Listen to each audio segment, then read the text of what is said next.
The environment is a topic on many people's minds. A lot of time and money is put into studying and learning what we should and should not be doing.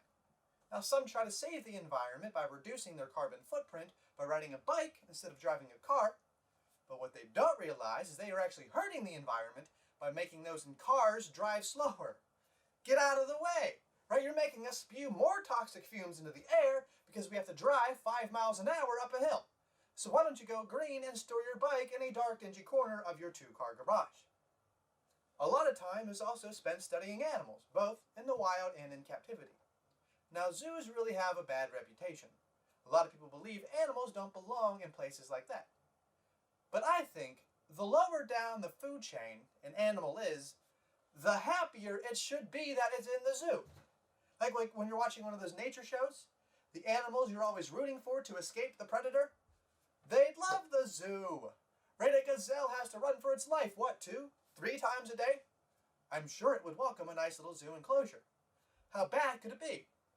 Now, many people say the animals aren't on a proper diet, but animals in the zoo really aren't treated differently than kids in the school cafeteria.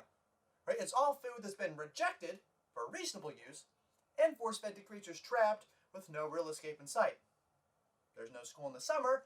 I don't see why the lunch ladies can't transfer over to the zoo and feed the lions. Now, I've always thought that humans have an interesting relationship with animals. Some animals are food, some animals are friends, and in rare occasions, some animals are both. Now, when it comes to the animals that are food, hunting is a popular hobby and for some, a way of life. Hunting is also multifunctional. Not only can you feed your family, but you can also decorate the interior of your home. This is where the trophy buck comes into play, because you can eat the meat off a deer and it pairs with men's fascination with the rack. So whether if it's the rack on a deer or the rack on a woman, a man would decorate his home with it. Now, there are animals people hunt only to eat. I've always thought if the animal tasted that good, they'd sell it in the store.